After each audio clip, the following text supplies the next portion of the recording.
ағайын, сіздермен бірге апталық шолу айдары, және де оның жүргізушісі мен Амина Досан. Осы аптада біздің білім ордамызда біршама маңызды оқиғалар болды. Атап айтсақ, дүйсенбі күні мектепте қамқорлық республикалық акциясы бастау алды. Оның мақсаты көп балалы немесе аз қамтылған отбасыдан шыққан ата-ананың қамқорынсыз немесе жетім қалған балаларға қол ұшын беру. Осыған орай ақпарат стенд әзірленді. Жалпыға міндетті оқытуға қатысты парақшалар таратылды. Киім-кешектер мен мектепке қажетті бұйымдарды жинауға арналған пункт ұйымдастырылды. Акцияның өткізу үшін арнайы жоспарлар құрылды. Осы аптада өзін-өзін тану, сүйіспеншілік пен шығармашылық педагогикасы атты 10 күндік басталды. Осыған орай 1 ақпан күні мектебімізде 10 күндіктің салтанатты ашылу рәсімі өтті. Сабаққа келген оқушылардың көңілін көтеру мақсатында әртүрлі қызықты ойындар өткізілді. Ал ең бірінші болып мектепке келген даярлық топ оқушысы Ажар Тұяққа жүрек түріндегі сыйлық тарту етілді. Сонымен қатар аталмыш 10 күндік аясында өзін-өзін тану, сүйіспеншілік пен шығармашылық педагогикасы тақырыбында танымдық стенд әзірленді.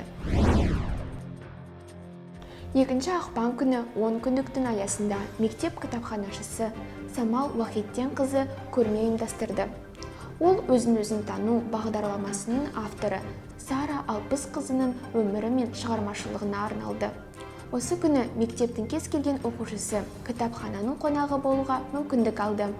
Балалардың назарына Сара Алпыс қызының және басқа да отандық және шетелдің авторлардың еңбектері қойылды.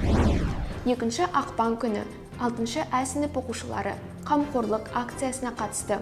Осыған байланысты сынып жетекшісі Елдар Сандыбаевич жақсылық жасауға асығыңыз тақырыбында сынып сағатын өткізді. Онда оқушылар бір-біріне тілектер айтып, жүрекшелер сыйлады.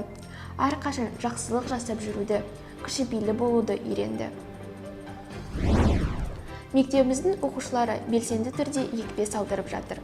Себебі әлемді жайлаған қауіпті індет балалар арасында да кең тарап жатыр.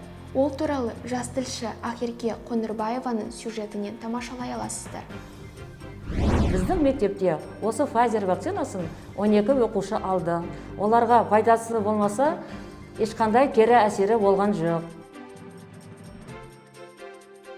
Екпе алу арқылы вирустан қорғануға болады. Себебі қауіпті індет оқушылар арасында жиі тарап жатыр. Біздің мектебімізде батылдық танытып, алғаш болып екпе алған оқушылар бар. Қазіргі жағдайда осы қиын індеттен сақтану үшін вакцина алу қажет деп білемін.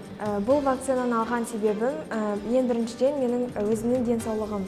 Және де вакцина алған оқушылар, адамдар олар мектепке келіп офлайн оқи алады. Ребенок наш заканчивает 9 класс. Я приходила на собрание, здесь было школьное собрание. Вначале я была против, я ему сказала, если ты хочешь, то ставь. Он сказал, да, я пойду, и на следующий день, вот после собрания, он поставил вакцину. Перенес его очень легко, немного поболела рука, мышцы рук. И все прошло. Теперь 10 февраля у него будет 2-я вакцинация. Думаю, что тоже все пройдет хорошо.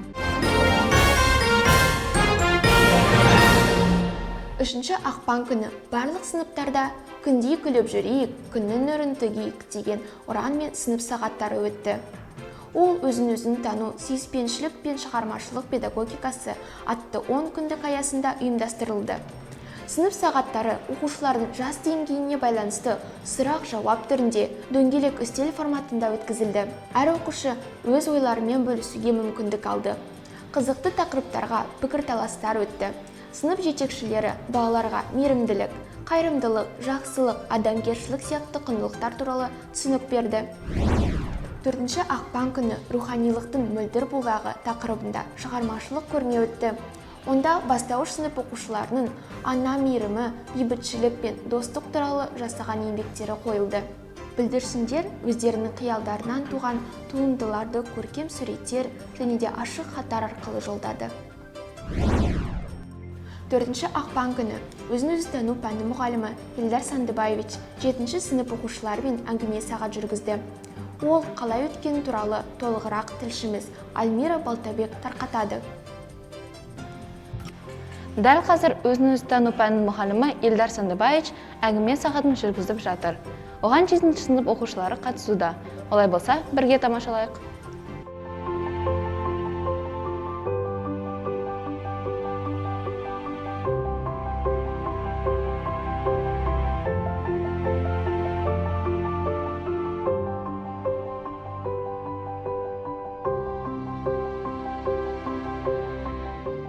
Бүгін біз өзіміздің рухани адамгершілік білім беру бағдарламасының авторы Сара Ырысқызы Назарбаеваның туралы бейнебаянды тамашаладық. Сара Ырысқызы Назарбаева өзін-өзі оқулығының бағдарламасын ойлап тапқан.